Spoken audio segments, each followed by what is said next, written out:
말씀의 제목은 영원히 온전하게 하셨느니라 라는 제목으로 우리가 함께 은혜를 나누고 있습니다. 그 두 번째 시간입니다.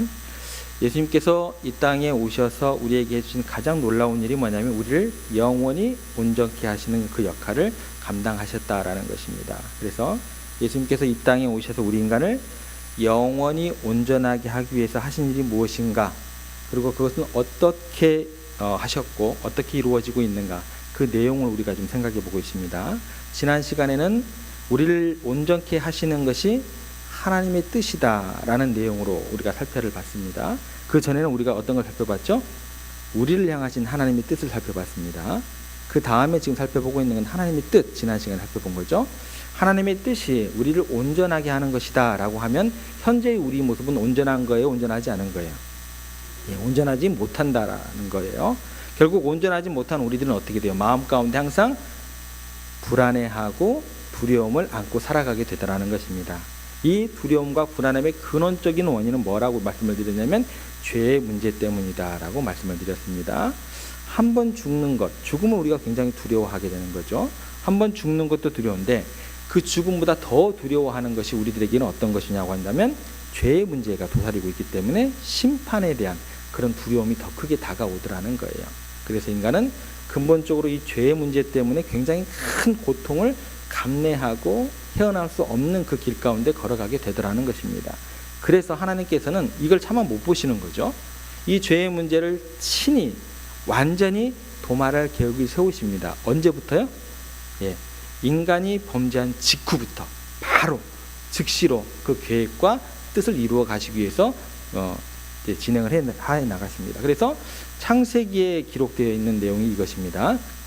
여자의 후손이 뱀의 머리를 상하게 하는데 그 여자의 후손은 뱀에 의해서 발꿈치를 상하게 될 거다라는 것이죠. 창세기가 기록될 그 당시에는 여자의 후손이라는 표현 자체가 불가능하다고 그랬습니다. 이 내용 가운데 담겨져 있는 것은 예수님께서는 성령으로 잉태되셔야 되고 육신을 입고 이 땅에 태어나실 하나님의 아들 그 예수님에 대해서 온전히 창세기에서 미리 예언이 되었다라는 거예요.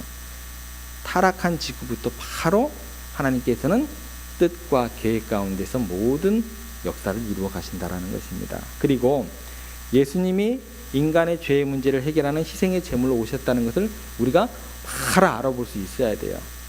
바로 알아볼 수 있게끔 하기 위해서 단번에 깨닫게 하시려고 율법을 통해서 어느 한 제도를 가지고 오십니다. 제사 제도를 가지고 오시더라는 거예요. 그래서 율법의 제사 제도는 장차 올 일의 그림자다라고 말씀을 드렸습니다. 그림자. 그 그림자를 통해서 우리는 뭐를 봐야 돼요? 실체를 봐야 돼요. 어떤 분이 그거에 대한 실체가 되신가, 그 내용을 알아야 된다라는 거예요. 그 그림자를 붙잡으면 돼요, 안 돼요? 안 된다라는 거예요. 우리가 실체가 있다는 걸 알게 되는 것이죠. 다시 말해서 짐승의 피로 죄사함을 받는 게 아니에요. 예수님께서 십자가에 피 흘려 죽으심으로 죄사함을 받는다는 걸 미리 우리들에게 알려주셨다라는 것입니다. 그것이 하나님의 뜻과 계획이었다라는 것입니다. 어떻게 잘 따라오셨을까요? 그러면 이제 오늘 들어가겠습니다. 이거는 누구의 뜻이라고 그랬죠? 하나님의 뜻이라고 그랬어요. 그럼 하나님의 뜻은 어떻게 실행에 옮겨질까요? 누구를 통해서 옮겨지게 될까요? 그 내용을 우리가 오늘 살펴봐야 돼요. 하나님께서 어떻게 이루어 가시는지, 우리가 생각할 것은 온전하게 되는 방법을 누구를 통해서 이루어 가시는지라는 거예요.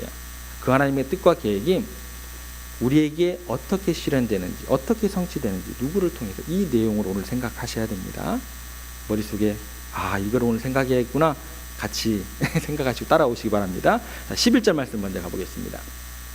함께 읽습니다. 시작. 제사장마다 매일 서서 섬기며 자주 같은 제사를 드리되 이 제사는 언제나 죄를 없게 하지 못하거니와. 제가 굉장히 강조하는 단어도 있어요. 뭐예요? 매일, 자주 같은, 언제나 없게 하지 못하거니와. 여기 보면 매일, 자주 같은 제사를 드리되, 그러니까 지금 제사장들이 제사를 자주 반복한다는 것은 뭐예요? 온전한 제사가 된다는 거예요? 안 된다는 거예요? 안 된다라는 거예요. 그러니까 매일 드려요, 매일.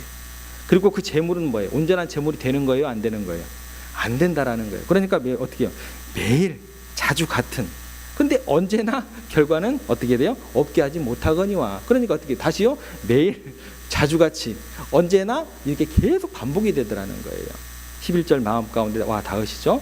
예, 반복된다라는 거예요. 온전한 재물은 없다라는 거예요. 그것은 무엇이기 때문에? 실체가 아니기 때문에. 그것은 무엇이기 때문에? 그림자이기 때문에 그렇다라는 거예요. 그래서 그 다음 12절에서는 그러면 그림자가 아닌 어떤 것에 대해서 이야기를 해주실까요? 예, 실체. 그림자니까 매일 반복해야 돼. 근데 해결이 안 돼. 그런데 실체가 있어. 그러면서 12절에 실체에 대해서 딱 이야기를 해주시는 거예요. 12절에서 실체에 대해서 이야기하면서 그럼 어떤 것을 이야기해 줄까요? 매번 반복되는 이야기가 반대로 나오겠죠. 그럼 뭐가 나올까요? 단번에, 한 번에, 영원히 이런 얘기가 12절에 딱 등장하게 될 거예요. 제 말이 맞는가 한번 들어가 볼까요? 12절 말씀 한번 가보겠습니다. 함께 읽습니다. 오직 그리스도는 죄를 위하여 한 영원한 제사를 드리시고 하나님 우편에 앉으사. 예, 좀 한이라는 단어가 좀 들어오시죠. 예, 그리스도께서는 이게 누구예요? 실체다라는 거예요. 그분만이 실체가 된다라는 거예요. 하나님이 예비하신 제물은 누구예요? 예수님이다라는 거예요. 이분이 실체시다라는 거예요. 일회적인 사건이지만 영원한 효력이 있는 뭐가 된다는 거예요? 영원한 효력이 있는 제사가 된다라는 거예요. 이런 얘기가 여기서 끝나는 것이 아니고 14절에 또 한 번 반복됩니다. 어떤 얘기가 나올까요? 한 번, 영원한, 그게 또 나오겠죠. 한번 보겠습니다. 14절 말씀입니다. 함께 읽습니다. 시작. 한 번의 제사로 영원히 온전하게 하셨느니라. 그렇죠. 예, 한 번 영원히 온전하게. 그렇게 연결이 되는 거예요. 그러니까 예수님이기 때문에 한 번에 영원히 온전하게 하실 수 있다라는 거예요. 그러면 우리는 이렇게 생각할 수도 있어요. 왜 이렇게 복잡하게 하실까? 한 번 할 거면 그냥 하지 마시지. 왜요? 하나님이시니까. 하나님이시니까 한 번 할 거면 에이 뭐 우리가 평생 해도 안 되는 거 한 번 하시는 거 뭐 그게 티가 나요? 안 나잖아요. 한 번 하실 거 그냥 넘어가시지. 그냥 없던 걸로 하시면 안 될까? 라는 질문이 생기지 않으세요? 저는 생겨요. 뭐 그렇게 어렵게 하시나? 그렇게 평생 해도 안 될 거. 그것을 이렇게 한번 생각을 해보겠습니다. 제 핸드폰이 누군가에 의해서 고장났다고 한번 생각을 해보시기 아니다. 제가 핸드폰 고장나면 안 되니까 여러분들의 핸드폰이 누군가에 의해서 한번 고장났다고 한번 생각을 해보시기 바랍니다. 근데 그것이 원상태로 온전하게 되지는 않겠지만 고장낸 사람이 배상해 드리겠습니다 라고 하면 저는 여러분들은 둘 중에 하나의 반응을 하실 거예요. 그죠? 네 알겠습니다 하면 뭐예요? 상대편이 여러분들의 핸드폰을 고쳐주겠죠. 그죠? 그러면 다른 측면으로 여러분이 괜찮아요 라고 하면 어떻게 돼요? 상대방을 여러분이 용서해 주는 것이 되는 거예요. 이 두 가지가 이 대답에 따라서 나눠지게 됩니다. 그런데요, 용서한다고 끝날까요? 끝나지 않을까요? 끝나지 않더라는 거예요. 용서한다고 여러분들 핸드폰이 그대로 다시 여러분들이 쓸 수 있는 핸드폰이 되는 건 아니에요. 용서한다고 하더라도 내가 그 핸드폰을 다시 사든지 아니면 여러분들은 핸드폰 없이 살아가시면 되는 거예요. 이런 결과가 주어지더라는 거예요. 다시 말해서 둘 중 어느 쪽이든 배상해 주세요. 제가 용서합니다. 라고 해도 어떻게 돼요? 둘 중 어느 쪽이든 반드시 뭐를 치러야 돼요? 값을 치러야 돼요. 그렇습니다. 빚은요, 그냥 없어지는 법은 없습니다. 항상 누군가는 갚아야 돼요. 만약 이게요, 대대로 내려온 집안의 값진 보물이라고 한다면 어떻게 될까요? 이거는 더 용납이 안 되는 거예요. 그냥 넘어가기가 쉽지 않은 이야기가 되더라는 거예요. 그냥 없던 것을 할 수가 있어요, 없어요? 없다라는 거예요. 그래서 등장하는 개념이 뭐냐면 속죄의 피라는 개념이 등장하게 됩니다. 죄사함의 원리가 같이 따라오게 되어 있어요. 항상요. 그래서 히브리서 9장 22절을 가보겠습니다. 함께 읽습니다. 시작. 율법을 따라 거의 모든 물건이 피로써 정결하게 되나니 피 흘림이 없은즉 사함이 없느니라. 사함이 없는 거예요. 빚은요, 항상 어떠한 희생이 따라가게 돼 있다라는 거예요. 율법으로 하나님이 정해놓은 죄를 해결하는 방법은 뭐냐면 피 흘림이 없으면 뭐가 없어요? 사함이 없는 거예요. 아유, 그냥 한 번인데 그냥 넘어가시죠. 그게 안 되는 거예요. 그래서 짐승의 피를 흘려서 죄 사함의 예표를 삼은 건데, 그 실체는 예수님이 십자가의 피 흘리심으로 우리가 사함을 받게 되는 놀라운 일이 이제 연결이 되는 것이다라는 거예요. 근데 중요한 것이 뭐냐면, 단번에 이루어진 그 예수 그리스도의 보혈의 능력이 어느 정도의 무게감이 있을까라는 거예요. 어느 정도일까라는 거예요. 여기에 주어지는 본문에서의 해답은 뭐냐면 영원이라는 거예요. 영원. 그 정도의 값진 보혈이다라는 거예요. 영원히. 히브리서 9장 12절 한번 보시겠습니다. 함께 읽습니다. 염소와 송아지의 피로 하지 아니하고 오직 자기의 피로 영원한 속죄를 이루사 단번에 성소에 들어가셨느니라. 예수님의 피는 어떤 무게감이라고요? 영원을 다 이렇게 감당하실 수 있는, 그러니까 자기 피로 영원한 속죄를 이루사 단번에 일회적인 십자가의 사건이 영원한 효력을 발휘한다라는 거예요. 그래서 영원한 효력이라는 걸 생각할 때 여러분들은요, 지금부터 2000년 전에 이루어진 십자가의 보혈이 과거에 지은 죄, 현재 여러분들이 짓고 있는 죄뿐만 아니라 미래에 지을 죄까지도 단번에 영원히 거룩하게 한다라는 그 생각까지 가질 수 있으셔야 돼요. 다시 정리해 드릴게요. 2000년 전에 이루어진 십자가의 보혈이 과거에 지은 죄, 현재 내가 짓고 있는 죄, 여기에서 그치는 게 아니다라는 거예요. 제가 내일 지을 죄까지도 단번에 영원히 거룩히 한다. 이 영역까지 생각을 하실 수 있어야 된다라는 거예요. 그러면 우리가 또 이렇게 궁금한 점이 들게 됩니다. 아니, 어떻게 모든 사람의 죄를 하나님의 아들 예수님이 한 번에 다 속량할 수 있냐는 거예요. 그렇잖아요. 미래에 지을 죄까지 어떻게 그렇게 하냐는 거예요. 그 이유를 히브리서 9장 13절 14절에 이렇게 이야기를 하고 있습니다.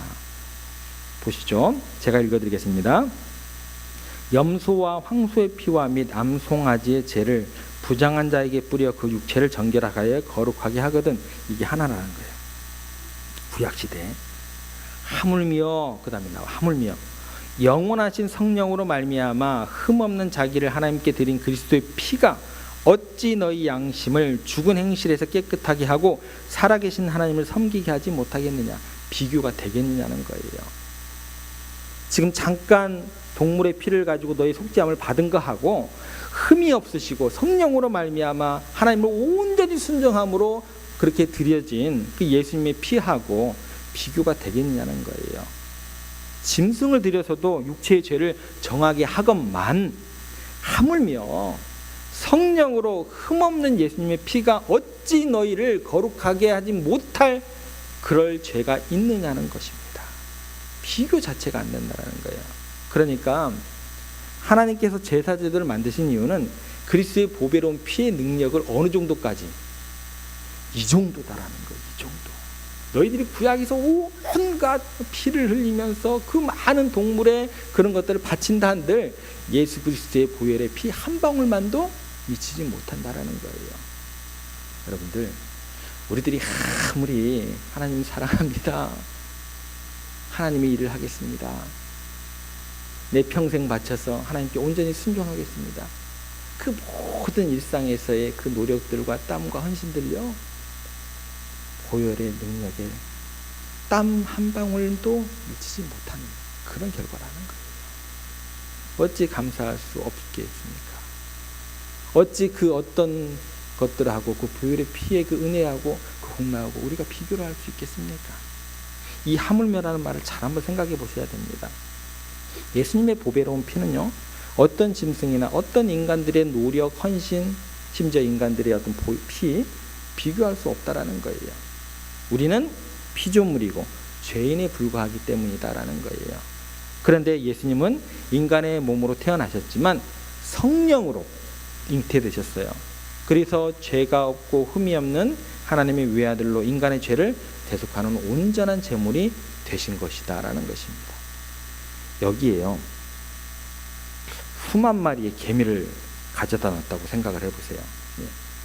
개미를 갖다 놔도 사랑하는 친구나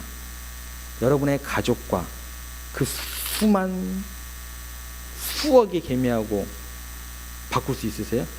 비교가 안 되는 거예요. 근데요, 예수님과 우리의 차이는 우리하고 개미 정도의 차이가 아닙니다. 창조주와 피조물이라는 차이예요. 그러면 이 지구상에 태어난 모든 피조물과 인간들보다 우리를 창조하신 그 거룩한 그분이 더 가치가 있고 위대하신 분이다라는 거예요. 그 거룩한 피가 우리를 위해서 대신 십자가에서 흘려진 것이다라는 거예요. 그래서 전 인류의 죄를 십자가에 단번에 영원히 속량하고도 그 능력이 아직도 부족함이 없이 남아 있는 것이 되는 거예요. 그래서 여러분들의 과거, 현재, 미래의 모든 죄까지 영원히 속량할 수 있는 그리스도의 거룩한 보배로운 보혈이 될 수 있다라는 것입니다. 그 능력이 있으시기에 하나님께서는 자기의 외아들을 보내서 십자가에 죽게 하시고 그 피로 우리의 모든 죄를 사하겠다는 약속을 하신 거예요. 그 약속이 여러분들 가볍게 느껴지시죠? 그렇지 않다라는 거예요. 그 약속의 말씀이 로또보다 비교가 되겠냐는 거예요. 그 약속 자체가. 구약에는 모든 율법이 하나의 그래서 언약이 되는 거예요. 내가 실체를 보내겠다. 그 피의 무게가 느껴지세요? 별로 안 기쁘신가 봐요. 기쁘셔야 된다는 거예요. 너희의 죄의 문제를 근본적으로 해결하겠다. 그래서 이것을 언약의 피라고 이야기를 합니다. 언약의 피. 약속의. 히브리서 9장 20절에 보시면 이르되 이는 하나님이 너희에게 명하신 언약의 피라. 이거를 예수님께서 그대로 이야기를 하세요. 요한복음 13장에 보시면 이제 십자가형으로 가기 전에 체포되시기 직전에 제자들 불러놓고 이제 성만찬을 하세요. 그때 예수님께서 하신 말씀이 뭐냐면 떡을 떼어주면서 이것은 너희를 위한 내 살이다 내 몸이다 이것을 위하여 나를 기념하라 라고 이야기를 하시고 또 잔을 가지사 축사하시고 따라주시면서 뭐라 하시냐면 이것은 너희를 위하여 흘리는 바 나의 피 곧 언약의 피니라. 엄청난 약속, 엄청난 복음의 약속을 우리들에게 해주셨고 그걸 예수님께서 이루어 가시고 있다라는 그런 말씀을 하신 거예요. 무슨 말이냐면 예수님은 지금 구약에 있는 모든 제사 제도를 통해서 하나님이 약속하신 약속의 성취자로서 이제 십자가에 죽으실 것을 아시고 죽기 위해서 그 길을 가고 계신 거예요. 그러니까 예수님이 우리를 위해서 십자가에 피 흘려 죽으심으로 말미암아 우리는 단번에 영원히 완전히 죄사함을 받게 된 것이다라는 것입니다. 전 인류의 모든 죄를 다 속량할 수 있는 거룩한 보혈이 될 수 있다라는 것입니다. 이게 누구의 방법이에요? 하나님의 방법이었어요. 그 뜻을 이루기 위한 하나님의 방법이 누구를 통해서요? 예수 그리스도를 통해서 이렇게 이루어졌다라는 것입니다. 이게 성경에 우리에게 주시는 하나님의 이야기다라는 것입니다. 2006년 길라트 샬리트라는 이스라엘 병사 한 명이 고초를 서고 있다가 팔레스타인 무장단체 하마스 대원들에게 납치를 당하게 됩니다. 그때 몇 명은 죽고 이 사람만 납치가 되었어요. 이스라엘이 그 소식을 듣고 난 다음에 납치당한 이 사람 또 죽은 사람들을 위해서 그 다음날부터 대대적인 공습을 하게 됩니다. 근데 뭐 공습을 해도 죽은 사람이 살아나는 것도 아니고 포로로 잡혀간 사람이 풀려나는 것도 아니죠. 그래서 길라트 샬레트를 석방하기 위해서 협상을 하기 시작합니다. 그러니까 이 하마스 사람들이 이스라엘에 이렇게 그 조건을 제시합니다. 지금 이스라엘에 붙잡혀 있는 하마스 대원들 1000명을 풀어주면 우리가 이 한 명 풀어주겠다. 이스라엘이 이 얘기를 듣고 응할 것 같아요? 안 응할 것 같으세요? 예. 아니 하마스 테러 전문가들이죠. 테러를 저질러서 붙잡혔던 사람들이다. 그 사람들 1000명을 풀어주면 이 한 명 풀어주겠다라는 거예요. 이스라엘은 원칙적으로 테러리스트를 풀어주지 못하게 되어 있습니다. 그래서 이제 내각이 모여서 이제 투표를 하게 되는 거죠. 협상을 해나가면서 5년 3개월이 넘도록 이 한 명을 살리기 위해서 계속 협상을 하게 됩니다. 결국 5년 3개월 만에 협상이 타결이 됩니다. 이 한 명을 살리기 위해서 1027명을 결국 풀어주게 됩니다. 여러분 이게 이해가 되세요? 이해가 안 되시죠? 한 명 때문에요. 테러로 붙잡히던 1027명을 풀어줘요.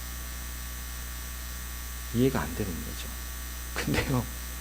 이것보다 더 이해가 안 되는 일을 하나님께서 버리셨다는 거예요.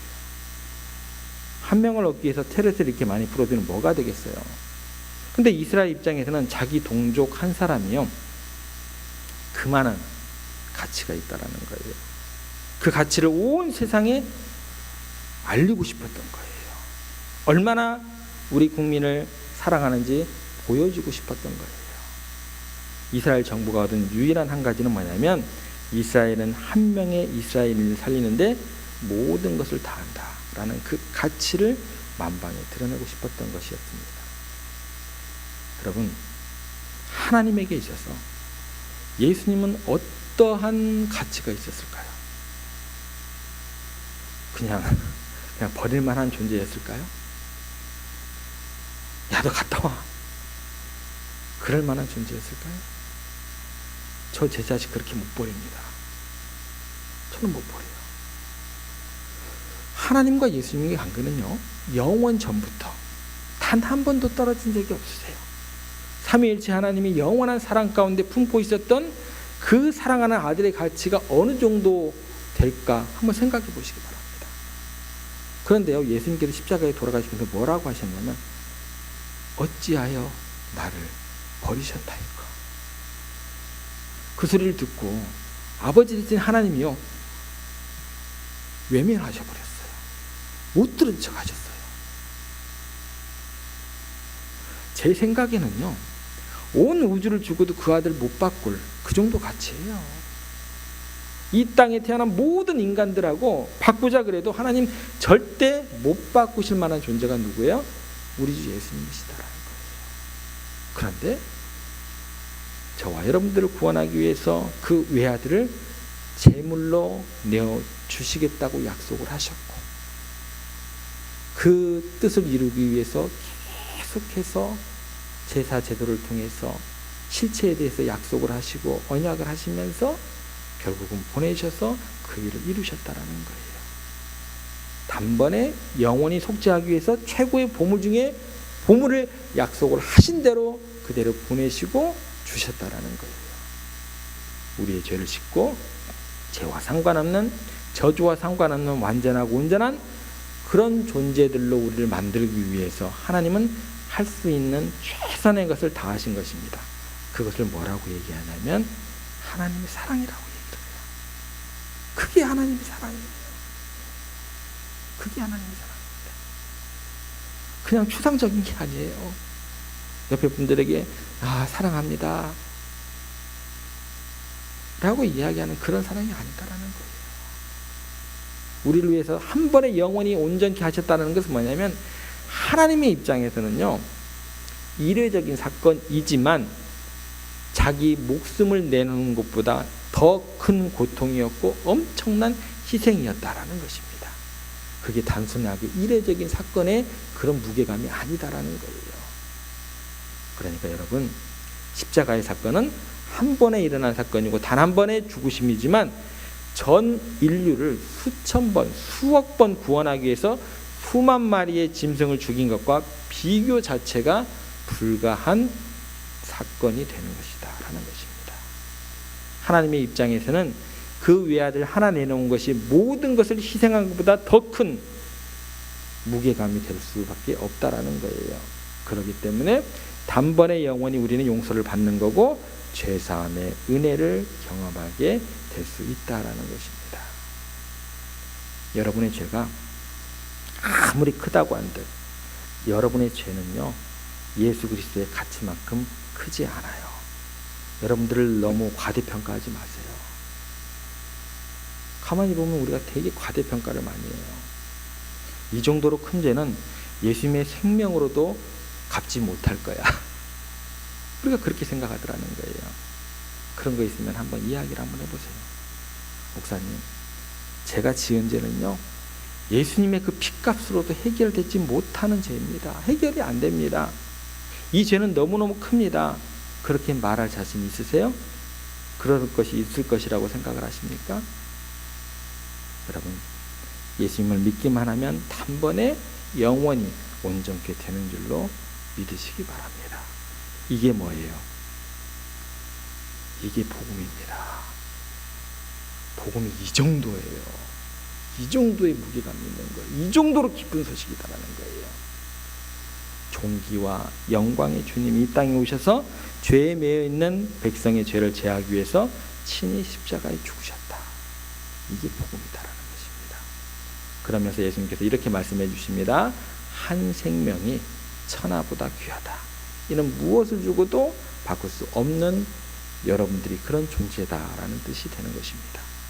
그 하나님의 엄청난 사랑과 그 구원의 능력을 믿으시고 다시 한번 그 능력 아래에서 참 자유함을 누리시기 바랍니다. 그 자유함 가운데 거하시는 여러분들과 세종의 모든 가족들 되시기를 주님의 이름으로 부탁드립니다.